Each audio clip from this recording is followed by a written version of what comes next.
wa ala alihi wa sahbihi wa mawala amma ba'd. Baik, kita lanjutkan pelajaran kita membaca kitab Al-Ushulus Sittah karya Syekh Muhammad bin Abdul Wahhab rahimahullah. Kita sudah masuk ke pokok yang ketiga, Al-Aslu Tsalitsu. Al-Aslu Tsalitsu. Kata Syekh Muhammad bin Abdul Wahhab rahimahullah, Al-Aslu Tsalitsu, pokok yang ketiga, anna min tamamil ijtima'i sam'a wa ta'ata liman ta'ammar alaina. Sungguhnya merupakan kesempurnaan al-ijtima', persatuan, yang mana al-ijtima' ini adalah pokok yang kedua. Ya, paham ini? Pokok yang kedua, amarallahu bil ijtima'i fid din. Allah Subhanahu wa taala memerintah kita semua untuk bersatu di dalam agama. Di sini di pokok yang ketiga ini ternyata penyempurna untuk pokok yang kedua. Coba lihat. Kata beliau, dari kesempurnaan persatuan yang diperintahkan dalam pokok yang kedua adalah as-sam'a wa ta'ah. Itu mendengar dan taat liman ta'ammara alaina, kepada orang yang menjadi pemimpin atas kita. Orang yang menjadi penguasa atas kita. Walau kana 'abadan habasyian. Walaupun pemimpin tersebut, penguasa tersebut merupakan budak Habasyi yang berkulit hitam. Paham ini? Coba lihat keterangan Syekh Shalih Al-Fauzan hafizahullah. Perhatikan di bawah. Saya bacakan. Kata beliau hafizahullah, al-aslu tsalitsu, pokok yang ketiga adalah ta'atu waliyil amril muslim. Pokok yang ketiga adalah wajibnya kita taat kepada waliyil amr, pemerintah, penguasa yang muslim. Dan ini apa kata Syekh tadi? Merupakan kesempurnaan persatuan dalam agama. Mengapa? Mengapa ini wajib? Li'annahu la yatimmu hadzal ijtima'u illa bi ta'ati waliyil amr. Karena persatuan yang diperintah di pokok yang kedua, persatuan dalam agama, itu tidak akan sempurna kecuali dengan mentaati pemerintah. Coba lihat kata Syekh, coba lihat ringkas-ringkas tapi bisa jadi kaidah. Coba lihat. Fala jtima'a illa bi imamin. Tidak ada persatuan kecuali dengan pemimpin. Wala imamata illa bi sam'in wa ta'atin. Dan tidak ada kepemimpinan kecuali dengan mendengar dan taat. Ya. Inilah yang jadi poin ketiga, yaitu wajibnya kita mendengar dan taat kepada penguasa kita, kepada penguasa muslim. Perhatikan kata Syekh, ini luar biasa ungkapan dari Syekh Shalih Fauzan. Waliyul amril muslim, maka pemerintah, penguasa yang muslim, ja'alahullahu rahmatan lil muslimin. Allah Subhanahu wa taala telah menjadikannya sebagai rahmat, bentuk kasih sayang kepada kaum muslimin. Bagaimana bentuknya? Liiqamatil hudud, dengan dia menegakkan hukuman-hukuman had, wal amri bil ma'ruf, pemerintah tersebut menegakkan amar ma'ruf, wan nahyi 'anil munkar, dan melarang dari kemungkaran, wa nusratil mazlumi minadh zalim, dan menolong orang yang dizalim dari orang yang menzalimi, wa hifdzil amni, dan menjaga keamanan, stabilitas keamanan di negara tersebut. Coba lihat, ini semua adalah urusan pemerintah.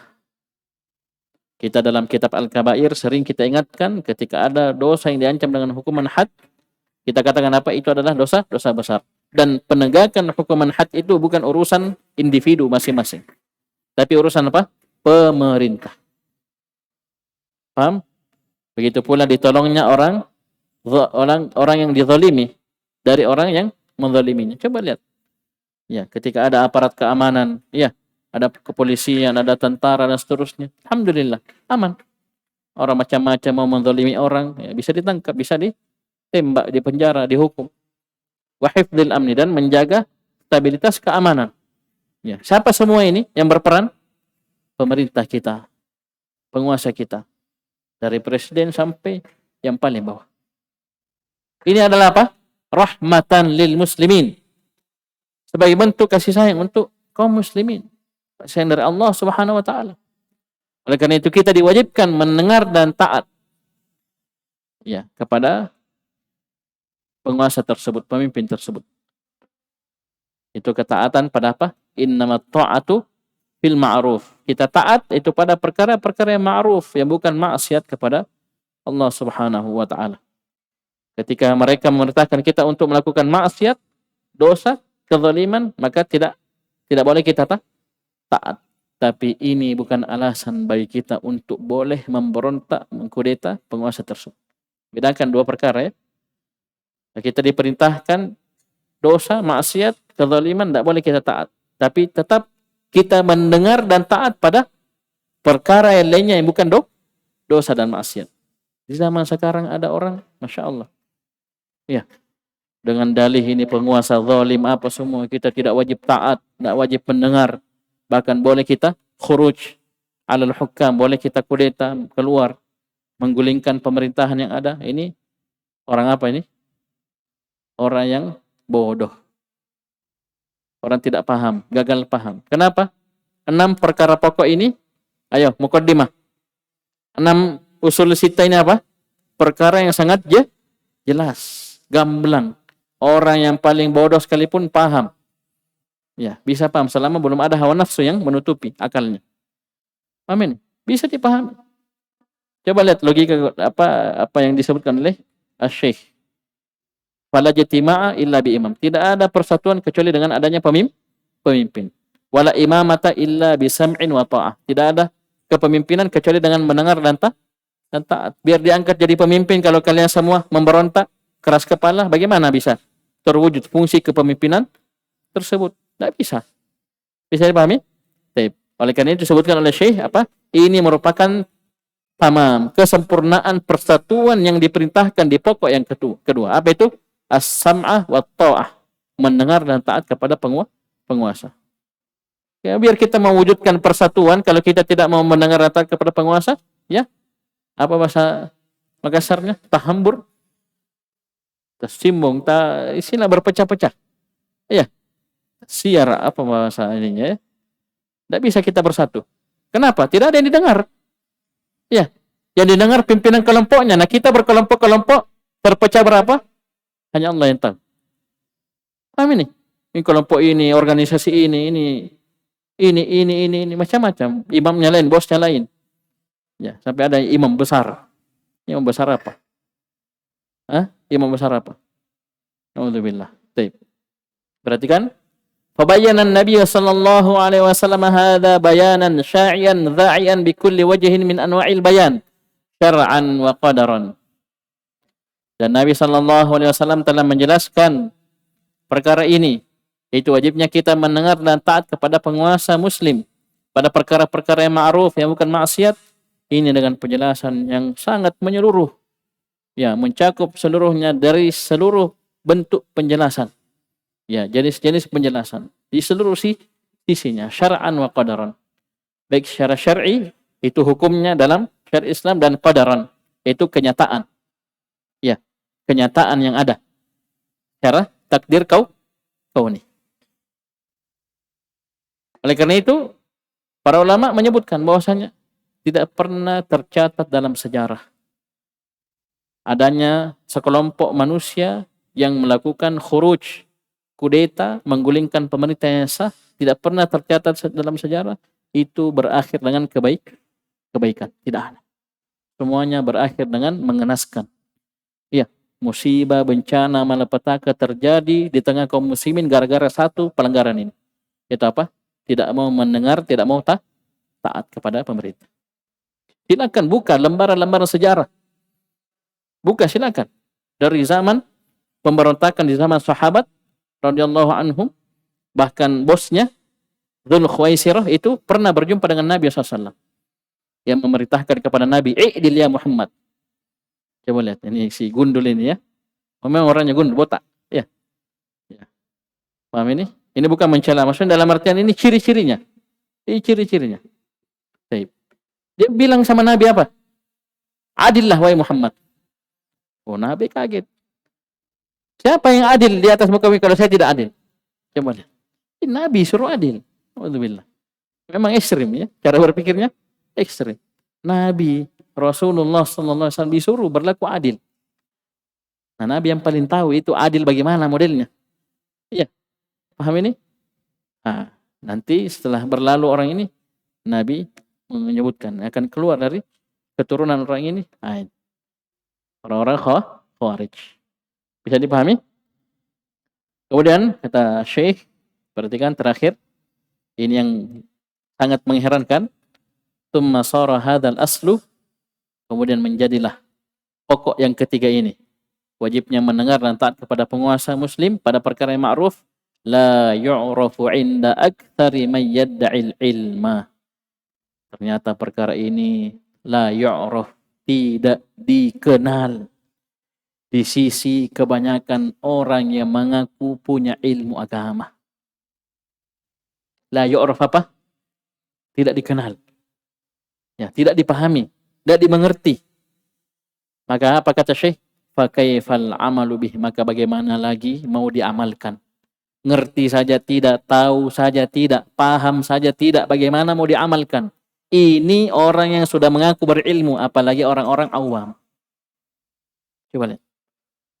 Ini pokok yang ketiga, mendengar dan taat, wajibnya mendengar dan taat kepada penguasa. Dan ini masih terjadi banyak sekali. Ketika kita menyerukan wajibnya kita taat kepada penguasa, kita hormati penguasa kita. Paham?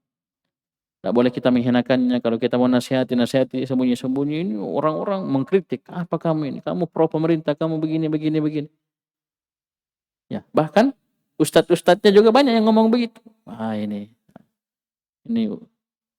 apa katanya? Ini orang-orangnya pemerintah ini. Ya, paham ini? Nah, kita bukan orang pemerintah, bukan PNS juga ya. Amin, bukan pegawai negeri, bukan ASN, bukan siapa-siapa. Cuman dalam agama kita, ya, dalam agama Islam, dalam Al-Quran, dalam sunnah Nabi SAW, ini perkara jelas. Paham ini? Ini perkara sangat jelas. Wajibnya mendengar dan taat kepada penguasa. Kepada penguasa. Taib. Bisa dipahami? Taib.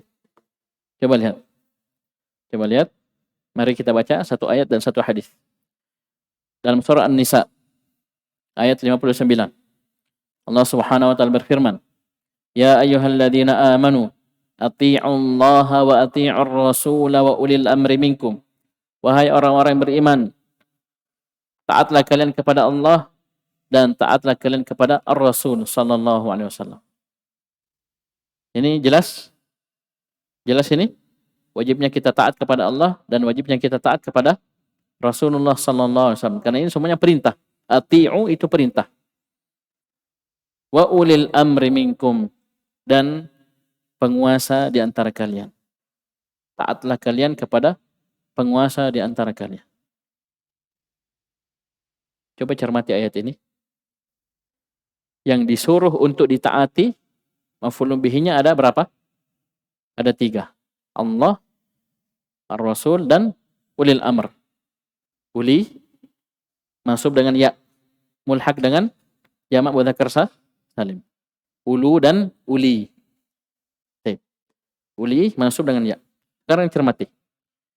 Yang disuruh ditaati 3. Allah, Rasulnya, dan ulil amr. Tapi coba lihat perintahnya. Fi'il amrnya ada berapa?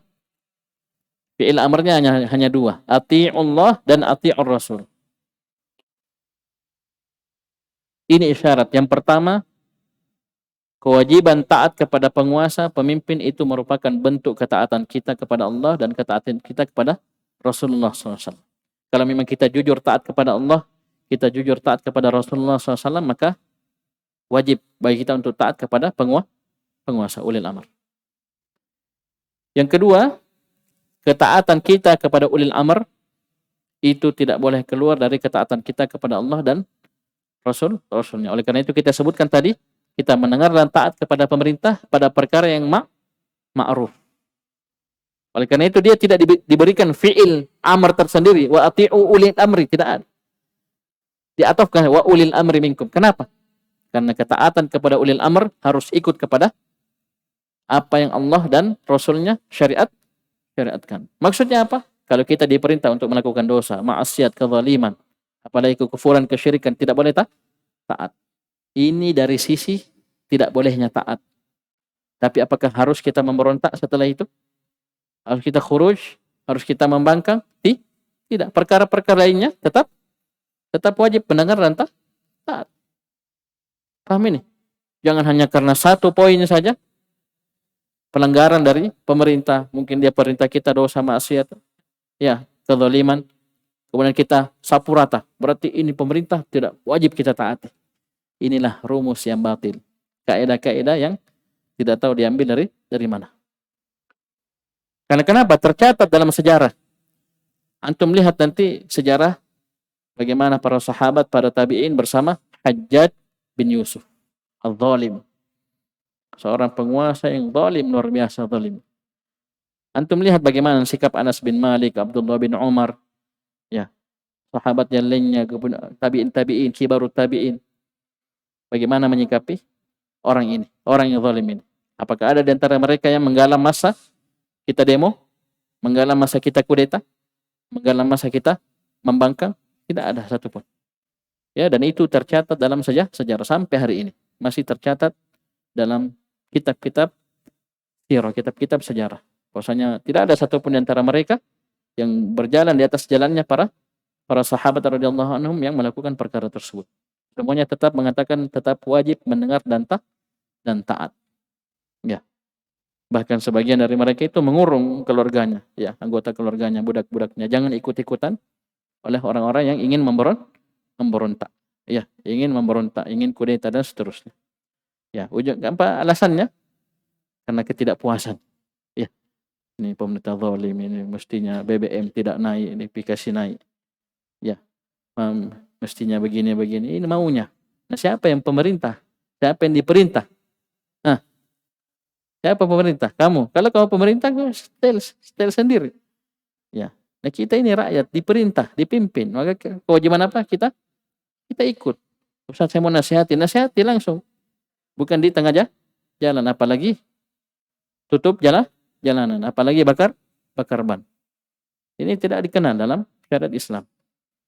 Paham ini? Baik. Ya, ini perkara pokok yang ketiga yang merupakan kesempurnaan dari pokok yang kedua, yaitu al-ijtima'u fid din. Itu akan terwujud ya dengan sempurna itu dengan kita mendengar dan taat kepada penguasa.